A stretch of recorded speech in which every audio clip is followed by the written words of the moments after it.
Whilst the Valdensians lived on the Italian side of the Alps, a group with similar faith lived on the French side, stretching across southern France from the Alps in the east to the Pyrenees in the west. They had the Bible in their own language, and they were a freedom-loving, industrious, and prosperous people. They were known as the Albigensians, and like other groups scattered around Europe, they remained true to God's word and resisted attempts to come under the banner of Rome. Some historians note that had this movement been allowed to grow unhindered, that the Reformation would have started in the 13th century and not the 16th, and the base of it would have been in southern France and not Germany. In the early 13th century, Pope Innocent III was reigning, though he was anything but innocent. He surveyed the landscape of Europe at the time and determined that these groups, however small, needed to be exterminated in order to preserve the church. He issued an edict that authorized the killing of all such believers.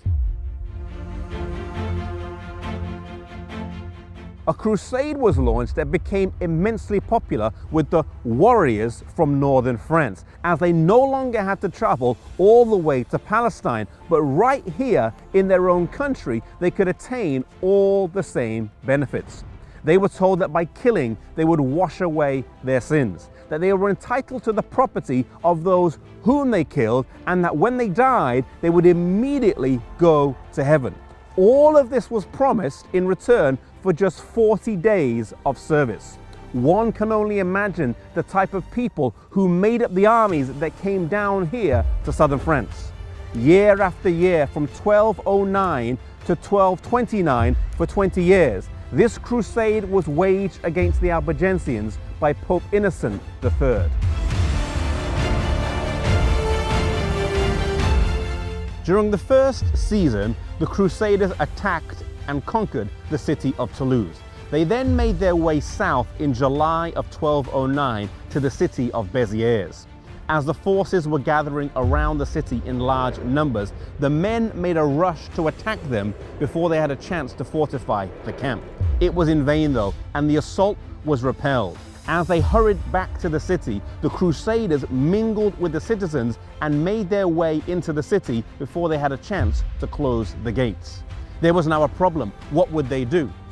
There were Catholic Crusaders in the city alongside the Albigensians. Upon consulting the papal legate, the reply was given: kill all, the Lord will know his own.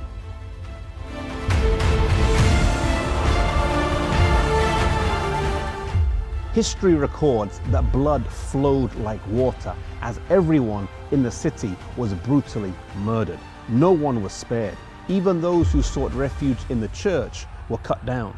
The population of the city at the time was around 15,000, but on that fateful day, historians estimate that around 60,000 people were here, as people from the neighboring villages and towns had come here seeking refuge.